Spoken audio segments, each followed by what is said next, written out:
Good morning students. Class fifth के लिए social science lesson 1 के साथ मैं आपसे जुड़ रहा हूँ। आपको पता होगा बच्चों, आपका ये सोशल साइंस का वीडियो बहुत लेट जा रहा है। पहले लेसन का वीडियो आज पोस्ट होगा आपका। उसका कारण आपके मैम जो है अस्वस्थ हैं, इसलिए आपका वीडियो पोस्ट नहीं हो पाया। आइए देखते हैं लेसन 1 को। लेसन 1 क्लास फिफ्थ का है। ये देखिए क्लास फिफ्थ सोशल साइंस का लेसन 1 है आपका ग्लोब। लेसन का क्या नाम है? ग्लोब। अब आपको समझना होगा ग्लोब है क्या। ग्लोब है क्या, इसको जानना बहुत जरूरी है।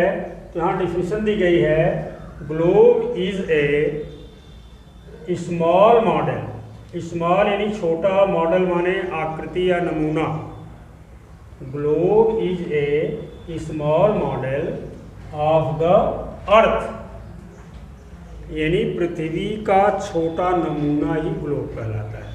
यानी पृथ्वी को तो हम देख नहीं सकते, we can not see the whole part of the earth at one time, but with the help of globe by rotating it we can see both part of the land easily with the help of globe. तो globe है क्या? Globe is a small model of the earth. पृथ्वी की आकृति का छोटा नमूना एक ग्लोब कहलाता है। यानी ग्लोब मैन मेड है, मानव निर्मित है, जिसको हमने, आपने या किसी इंसान वैज्ञानिक ने बनाया है। और ग्लोब के हेल्प से हम रोटेट करके, जैसे आपकी अर्थ स्पिन करती है, रोटेट करती है, और रोटेट करने के कारण जो पार्ट हमारे सामने होता है वो डे पार्ट होता है, जो पार्ट हमारे सामने नहीं होता वो नाइट होता है। यानी सन के सामने, हमारे सामने यानी सन के सामने, जो सन के सामने पार्ट होगा हाफ पार्ट, वहाँ डे होगा, हाफ पार्ट नाइट होगी, फिर हाफ पार्ट डे हो जाएगा, अगला हाफ पार्ट नाइट हो जाएगी। तो ग्लोब क्या हुआ बेटा? Globe is a small model of the earth. पृथ्वी की आकृति का एक छोटा नमूना होता है ग्लोब। करता क्या है ग्लोब? इट रिप्रेजेंट्स, रिप्रेजेंट्स माने दर्शाता है। यह दर्शाता, क्या दर्शाता है? द शेप, आकार, एंड साइज, यानी शेप और साइज, आकार और प्रकार, यानी किस आकार में है, किस प्रकार में है। The shape and the size of continents. Continents यानी महाद्वीप, कॉन्टिनेंट्स मीन्स महाद्वीप, एंड ओशियंस और महासागरों को। यानी अगर ग्लोब पर हमको देखना है तो हम क्या क्या देख सकते हैं? ऑल द कॉन्टिनेंट्स, जितने महाद्वीप हैं। How many continents are there? कितने कॉन्टिनेंट्स हैं? आपको पता होना चाहिए, देयर आर 7 कॉन्टिनेंट्स। कितने कॉन्टिनेंट्स हैं? 7 कॉन्टिनेंट्स हैं, 7 महाद्वीप हैं, जिनमें एशिया, जिनमें हम लोग आते हैं, यानी आपका इंडिया आता है, चाइना आता है, पाकिस्तान आता है, कजाकिस्तान आता है, ईरान आता है, इराक आता है, श्रीलंका आता है। ये भाग जो होता है हमारा एशिया में आता है, और एशिया सबसे बड़ा कॉन्टिनेंट है भी। इसमें बहुत सारे देश आते हैं, उदाहरण के लिए मैंने आपको बता दिया जितना।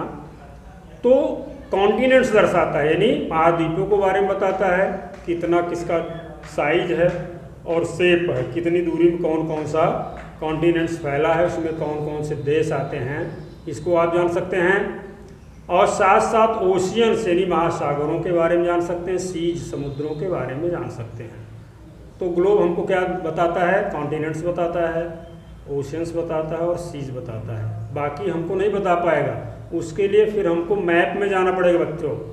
मैप में जैसे भी यहाँ मई का मैप निकालना, तो मई का मैप बन सकता है, लेकिन ग्लोब नहीं बन सकता है। ग्लोब एक बड़े पैमाने पर बड़ी चीज़ों को दर्शाता है, बड़े बड़े महाद्वीपों के बारे में, सागरों के बारे में, समुद्रों के बारे में दर्शाता है। आइए देखिए, अगर हम ग्लोब की बात करें या अर्थ की बात करें, तो ग्लोब को आप देखेंगे तो उसमें पाएंगे वाटर कितना है? 70%। यानी पूरे अर्थ पे कितना वाटर परसेंटेज है? 70%, 70% मात्र जल है आपके अर्थ पर। अब आप सोच रहे हो कहाँ है सर, हमको दिखाई तो नहीं पड़ता है। अब ये हम जहाँ रहते हैं, यहाँ छोटी छोटी नदियाँ हैं, तालाब हैं, इतने हैं ना, लेकिन 5 ओशियंस हैं, 5 बड़े महासागर हैं। ये कॉन्टिनेंट मैंने बताया, एशिया हो गया आपका, यूरोप हो गया, अफ्रीका हो गया, ऑस्ट्रेलिया हो गया, नॉर्थ अमेरिका हो गया, साउथ अमेरिका हो गया, अंटार्कटिका हो गया। ये 7 कॉन्टिनेंट्स हैं। ओशियंस भी आपके हैं, पैसिफिक ओशियंस है, इंडियन ओशियंस है, आर्कटिक ओशियंस है, इस तरह से आपके 5 ओशियंस हैं, 7 कॉन्टिनेंट्स हैं। तो बहुत बड़े पैमाने पर, बहुत बड़े भाग पर आपकी जलराशि दिखाई दे सकती है। जब आप जाएंगे दूर देशों में देखेंगे, ओशियंस के बारे में समझ में आएगा। 70% वाटर है, लैंड फिर कितना है 30%। जितने भी देश वर्ल्ड के हैं, जितने भी कंट्रीज वर्ल्ड के हैं, सब 30% लैंड पर निवास करती है। उसमें वन, जंगल, ये आपके पहाड़ हैं, पर्वत हैं, पठार हैं, या खेती लायक ज़मीन है, भवन है, शहर बसे हुए। 30% केवल है, 70% वाटर है। तो पूरे अर्थ में वाटर ज़्यादा है कि लैंड ज़्यादा है? वाटर ज़्यादा है, 70% है। ये पोल की मैं बात कर रहा था। पोल की बात करें, पोल कितने हैं? 2। अब पोल माने क्या होता है? पोल माने होता है ध्रुव। आइए फिगर्स देखते हैं। देखिए आपका ये मैंने ग्लोब बनाया है। क्या बनाया है? ग्लोब। ग्लोब का देखिए ये वाला पार्ट जिसमें एक्सेल इसको कहते हैं। क्या कहते हैं हम? एक्सेल कहते हैं। एक्सेल पर इसको हम रोटेट कर सकते हैं।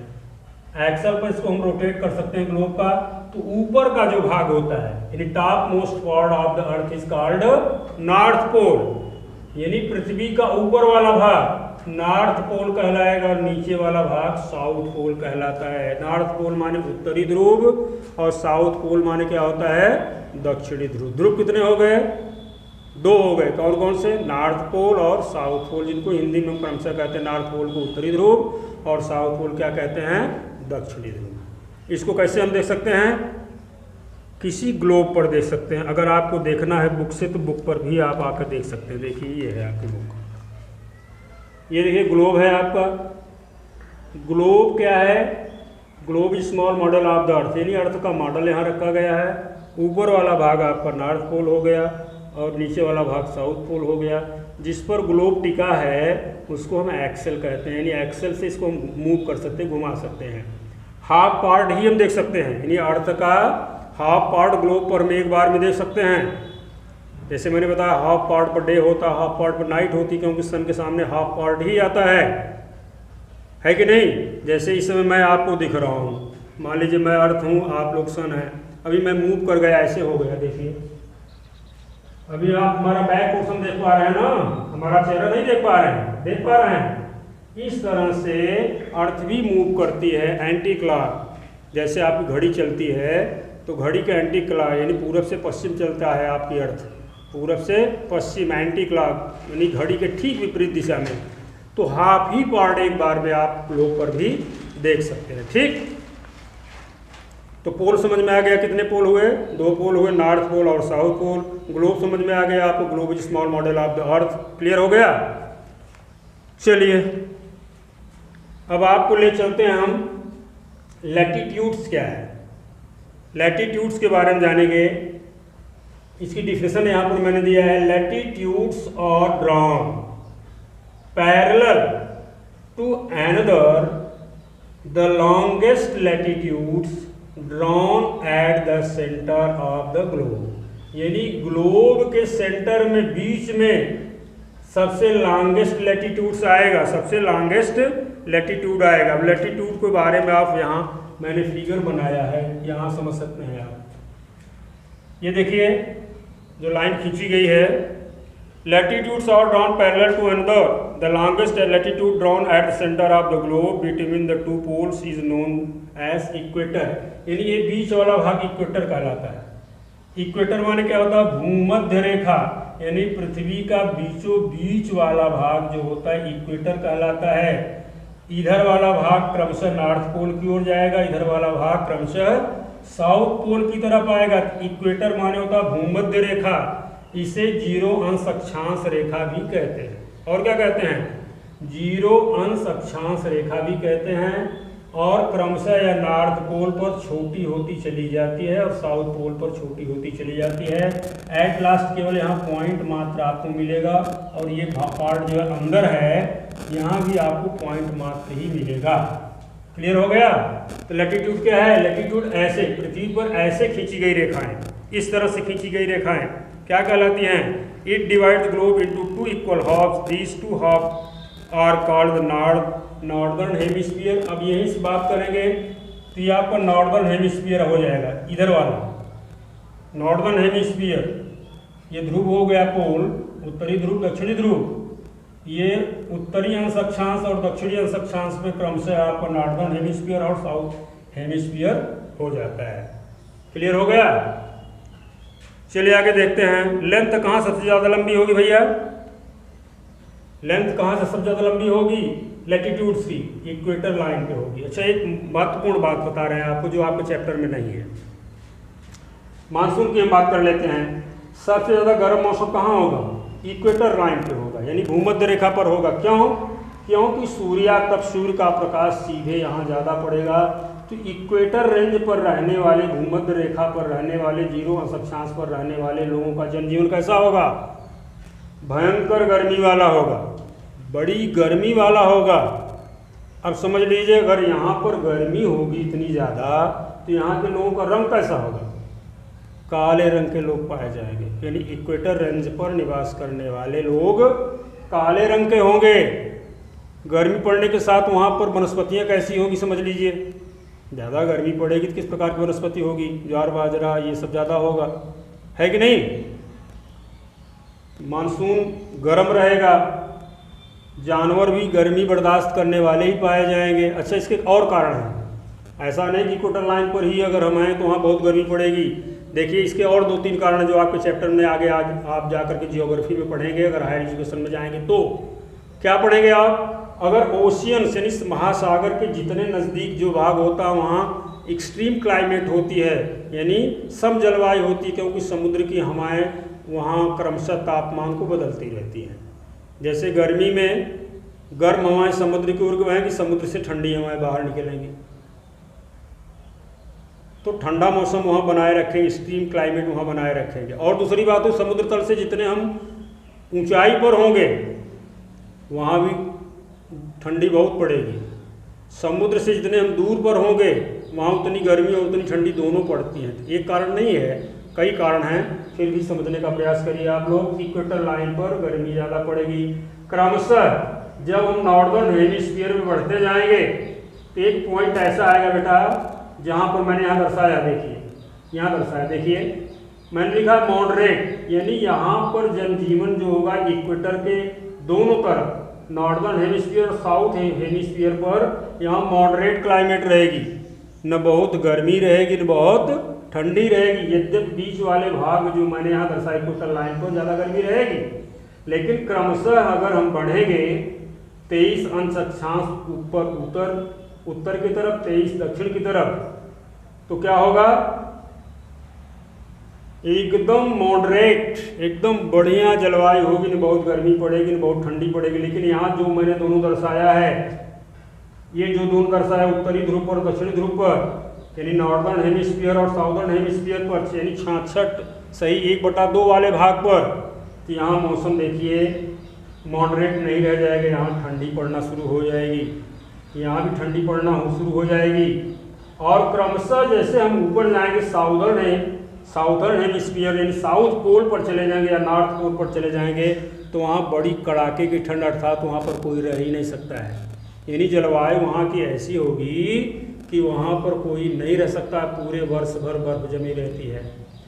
आप लोगों ने अपने परदादाओं से, दादाओं से या बुजुर्गों से कहानी सुनी होगी कि ध्रुवों पर 6 महीने का दिन 6 महीने की रात होती है।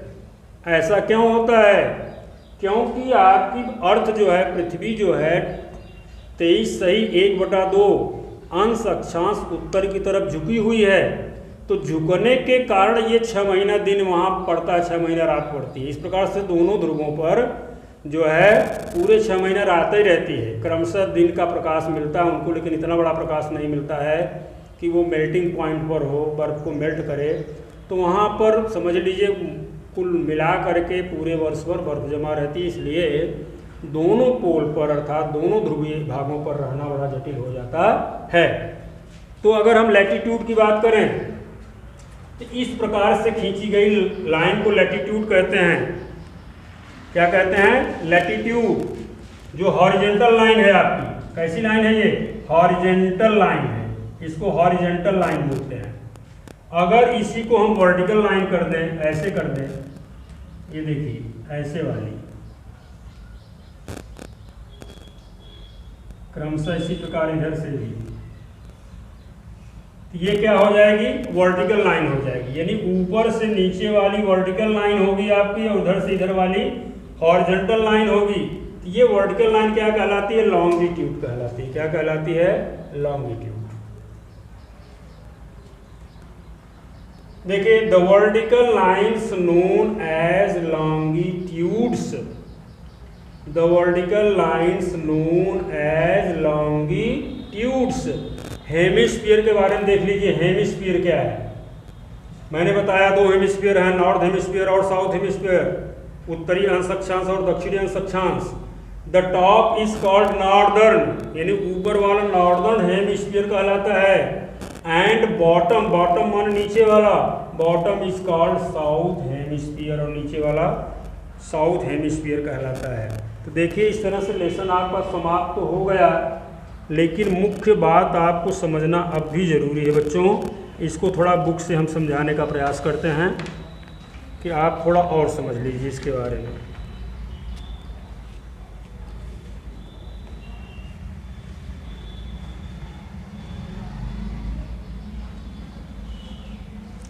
देखिए लैटिट्यूड का महत्व क्या है। The equator is the most important latitudes. It lies at 0 degrees. Other important lines of latitude are the Tropic of Cancer. इसको भी समझ लीजिए, ट्रॉपिक ऑफ कैंसर कहाँ समझा दें, यहाँ समझा देते हैं आप लोगों को।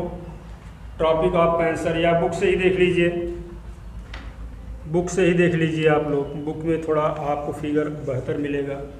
ये देखिए बीच की लाइन जो है आपकी इक्वेटर लाइन, भूमध्य रेखा है। ऊपर जाएंगे ट्रॉपिक ऑफ कैंसर और नीचे वाला भाग ट्रॉपिक ऑफ कैप्रिकॉर्न हो कहलाता है। ये ट्रॉपिक ऑफ कैंसर क्या होता है, कर्क रेखा, क्या कहते हैं इसको हम, कर्क रेखा। यानी कर्क रेखा पर कैसा होगा, यानी हमारे यहाँ अगर इंडिया की बात करें तो गर्मी का मौसम, और इधर जब पृथ्वी पड़ती है सूर्य के सामने, ये वाला टाइप ट्रॉपिक ऑफ कैप्रिकॉर्न में यहाँ शीत का मौसम क्रमशः रहता है। इसीलिए कहते हैं मकर संक्रांति। मकर संक्रांति पढ़े हैं ना आप लोग, उत्तरायण पत्रा में पढ़े, पंडित जी बताते हैं सूर्य इस समय उत्तरायण है, इस समय दक्षिणायन है। तो ये वाला भाग अगर हम यहाँ हैं, चमक रहे हैं, यहाँ पृथ्वी आ रही है, तो ये उत्तरायण कहलाएगा, इधर वाला क्या कहलाएगा, दक्षिणायन भाग कहलाएगा, है कि नहीं। तो ये ट्रॉपिक ऑफ कैंसर, इसको क्या कहते हैं, ट्रॉपिक ऑफ कैप्रिकॉर्न। अंडरस्टूड। इस तरह से इसको भी समझने का आप लोग प्रयास कर लीजिए। देखिए अगर आपको दिखाई दे रहा है तो कायदे से समझिए। यहाँ हॉटेस्ट एरिया दिया है, सबसे गर्म, इक्वेटर लाइन सबसे गर्म, 23 नॉर्थ दिया है, यहाँ 23 साउथ दिया है। 0 से लेकर के यहाँ से यहाँ तक वाला भाग कैसा होगा, मॉडरेट होगा, इसका मतलब मौसम बड़ा सुहावना होगा। इधर 62 नॉर्थ से 90 तक, और इधर 62 साउथ से 90 डिग्री तक। सबसे कोल्डेस्ट एरिया ये वाला भाग, सबसे कोल्डेस्ट एरिया वाला ये भाग हो जाएगा। ये देखिए ट्रॉपिक ऑफ कैप्रिकॉर्न दिया है, जिसे हम कहते हैं मकर रेखा, इधर दिया ट्रॉपिक ऑफ कैंसर, जिसे दिया है हम कर्क रेखा। आ रही समझ में बात कि नहीं आपको। तो ये साउथ वाले को आर्कटिक सर्कल हम कहते हैं, और इसको भी नॉर्थ वाले को भी हम आर्कटिक सर्कल कहते हैं। ये भाग आपको समझना था, इस चीज़ की जानकारी आपके लिए बहुत ज़रूरी थी, इसलिए आप जो है इस बात को समझते हुए इस लेसन के बारे में जो भी है मैक्सिमम मैंने आपको बताने का प्रयास किया है। अब आइए एक चित्र और यहाँ है, आप देख लीजिए। ये देखिए कटे हुए भाग जो होते हैं क्रमशः यहाँ देश पढ़ते जाते हैं। जो देश पड़ेगा इस लाइन पर, वहाँ का जलवायु, वहाँ का रहन सहन, वहाँ के लोग एकदम सेम एक जैसे होंगे। और एक बात और है आपको, 4 मिनट्स में सूर्य की किरणें 15 अंश अक्षांश पार करती हैं। कितनी? 15 अंश अक्षांश 4 मिनट लगता है। मान लीजिए अगर हम 15 पे हैं, कोई 30 पे बसा हुआ है, इसका मतलब 4 मिनट का अंतर होता जाएगा क्रमशः। इसी तरह से अगर हमारे यहाँ दिन होता है तो अमेरिका में लोग कहते हैं वहाँ रात होती, इसका मतलब हम उनसे अंश अक्षांश पर ठीक आधे पर, मतलब जहाँ हम हैं उसके दोगुने पर वो, या जो जहाँ वो हैं उनके दोगुने पर हम, इस तरह से अंश अक्षांशों पर बसे हुए हैं हम। यही कारण है कि पूरे धरती पर कहीं दिन होता है, कहीं रात होती है। मैक्सिमम समझाने का प्रयास मैंने किया आपको। अगर आपको नहीं समझ में आया है, क्योंकि ये बड़ा जटिल लेसन है, ज्योग्राफी का सबसे जटिल लेसन है, तो आप यहाँ कक्षा में आएंगे तो निश्चित रूप से और बेहतर इसको हम समझाने का प्रयास आपको करेंगे। Thank you so much.